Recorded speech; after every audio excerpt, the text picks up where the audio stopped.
Well, hello there, motherfuckers. And I wanted to do a little video here on Sting and how so far being in the WWE has not really been as great as we thought it was going to be. Then again, there's people like me who, you know, try to be positive about the product. Yeah, I know a lot of people. You're never positive. Shut your fucking faces. I'm plenty positive, as people can tell. I'm one of the few people here in the YWC that offers suggestions to the WWE, that actually says what he likes and doesn't just say it sucks. You have too many people here claiming that all I do is bitch, when really, if you watch the videos, if you really listen to what I'm saying, I know a lot of you, your comprehension is very low and you don't understand a lot of shit that I'm trying to say because it's so complex because we're talking about wrestling. I mean, come on. You all know that I fucking do a bunch of suggestions. I always compare and contrast things to the past to offer suggestions of how it could be better. And I even come up with my own unique solutions to problems that WWE has. But anyway, so I'm going to do that here in this video also about Sting. So, Sting came back at Survivor Series last year.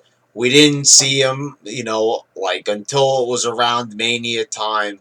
He came back and, the build up to the match was pure fucking shit. I mean, here we are, Mania season, and they have Sting. Sting is signed to the company, something that many people, including myself, had waited years to see. Fucking over a decades to see. Sting had never been in WWE before, and even though he's like 55, still, Sting is there. Sting is there, motherfuckers. And it was Mania season, and they didn't show him. And the match was enjoyable at Mania. I'm not going to lie and say that it's not. And anybody who says they didn't enjoy, that match at Mania, I'll go so far as to say you're not a true wrestling fan. Because you got to see all that nostalgic shit during that match. It was DX versus the NWO, and it was pretty fucking awesome. Now, Sting lost the match. And, many people thought that Sting should have won, but many people were predicting that Sting was going to win. So I guess they went the other way. And then we got Sting now, he goes away for months, like a half of a year, and then he comes back. And he's about to wrestle Seth Rollins for the title. And that's going to take place tomorrow night at Night of Champions. Now, don't you guys think it would have been a good idea to build this match up so it's like fucking epic? It might not be as good as Hogan versus The Rock, but they could build it up like it was as important as that. I'm under the impression that, WWE just doesn't give a fuck anymore, because why would you not want to make like every single match matters in the WWE? Then why put the match on at all? It makes no fucking sense. Why do a match if you're not going to give ample time to that match and allow it to develop? When you're booking a show, every single wrestler that's going to be involved in an upcoming pay-per-view should be showcased on every single Raw leading up to it. They shouldn't be skipping Raws. Oh, he's going to be here next week. No.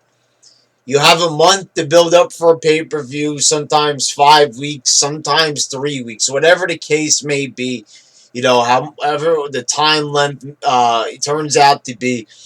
You gotta have that guy on every single show, and he needs to be interacting with his opponent. They gotta be in the ring, no up on the Titantron, no bullshit like that. That might have cut it, one or two times. During the Attitude Era when Stone Cold was injured, he'd be up on the Titantron. But that's Stone Cold. These guys are not as good. They need to be in the fucking ring. In the fucking ring, interacting, brawling with each other, booking matches so, they can interact with one another. And the whole point of the whole thing about build-up is to get people excited for the match. And with Seth Rollins and Sting, they kind of have done that. Sting has been on most of the Raws, and they have been interacting, but in a real shitty way. You know, it's like, oh, okay, you could say they're finally interacting. They kind of learned here, but Sting takes Seth Rollins' statue, and this somehow, you know, is enough to promote a match. Stealing a guy's statue. Now, this might cut it if it was like some other fucking jobber on the roster, like Stardust or some shit like that. But this is motherfucking Sting, a world champion, a multiple-time world champion, a guy who has wrestled the best. He's been in the ring with Hogan, Flair, and the rest of them. He's been in there with every single big name, pretty much. Even a lot of the guys that were in WWE, they ended up in WCW, and Sting ended up wrestling them. So Sting has wrestled just about everybody. And thing is, why is this guy obsessed with stealing Seth Rollins' statue? Oh, it's mind games. Oh, this is really creative mind games. Stealing a guy's statue. You're messing with my head! I mean, how is this supposed to mess with anybody's head? You know, you're stealing the guy's statue. That's all there is to it. There's nothing more, nothing less. It's just stealing a statue. And this is, I'm sorry, but this is not enough to fucking build up for a match with a big fucking legend like Sting and Seth Rollins, who is like the best thing on the fucking roster right now. Now, they should be having promos. Sting should be talking about his legacy. Instead, he's in the fucking ring and he's promoting Triple H. Well, Triple H is one of the best of all time. Fuck Triple H! Fuck him in his fucking ass! For God fucking sakes. Why is Sting out there, you know, putting over Triple H, a guy who's already over? He doesn't need to be more over than he already is. We all know what he's done in the past. We all saw the match at Mania, and there he is in the ring promoting Triple H. You don't see Triple H ever coming out there and promoting anybody. Oh, Sting, go out there and promote me. Say I'm great. Say I'm sexy. Say how much you want to put your penis in my fucking asshole. I mean, come on! Why is he out there promoting Triple H? And I didn't say enough about this when I did my Raw review on this, but you know, of all the things Sting could come out and say and open up with in a promo on Raw, you know, the first time that he's publicly speaking on Raw, you know, they had a little piece on the network at one time, but now he's actually in the ring and he's talking. And this is, you know, on the USA Network. Everybody's getting to see it. And he opens up with Triple H is the sexiest man alive or something to that effect, but you get the point. You know, okay, so we all know this. You know, we know that Triple H is supposed to revere him as the greatest of all time. This man is responsible for every great thing that ever happened, even if he wasn't even directly responsible for it. It's Triple H. Triple H is the greatest of all time, and we're not worthy. You know, Triple H, we should all want to go on eBay and purchase pairs of his used wrestling tights and sniff them and stuff them inside our pants and jiggle our balls against them and everything. I mean, you know, that's what we're supposed to do, you know, because Triple H is the best. And even if we have to whore out a fucking WCW legend to get that point across, we're going to have to do it. We're going to have to fucking do it. Because we're going to have to promote Triple H, even though it's supposed to be about Sting. This is Sting's moment, but we got to talk about Triple H and how great he is. When every single wrestling fan damn well knows who Triple H is in one form or another, knows all the shit he does. We know his accolades. We know all that shit. We all know he fucked the boss's daughter and married her. And that's the reason why he's so fucking over.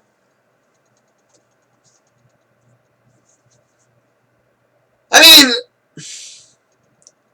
anyway, could go on day about Triple H, but this is Sting's video. This is a video I'm doing about Sting and the build-up with him and his match at Rollins and how he's being handled in WWE. It's not about Triple H's sweaty fucking tights and how much they want us to sniff them and fucking masturbate right onto them and shit. I don't know about that.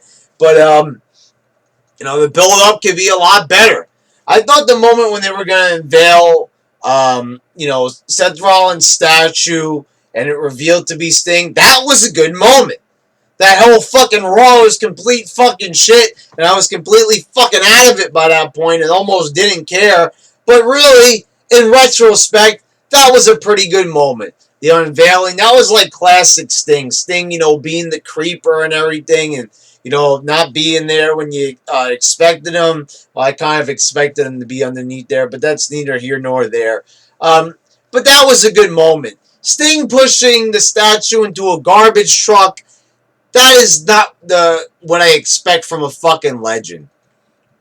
You would never see Stone Cold or The Rock or anybody else doing that, and I know those are different characters, but still, it's like Sting is a legend, and this is how he's, preparing for a match, not getting in the ring and interacting with his opponent and trying to psych him out, This is how he's psyching him out, by putting his fucking statue in a garbage truck. I mean, that might annoy him, but that's good enough for maybe a mid-card feud, but this is the fucking main event, and it's for the world fucking title, which we're supposed to perceive as the most important title of all time. So, fucking garbage trucks and statues is not good enough, and Sting acting like he's, all near the statue and everything, and he's, groping the fucking porcelain penis on the statue, that, I'm sorry, groping a fucking porcelain penis is not fucking enough to promote a goddamn fucking match at Night of Champions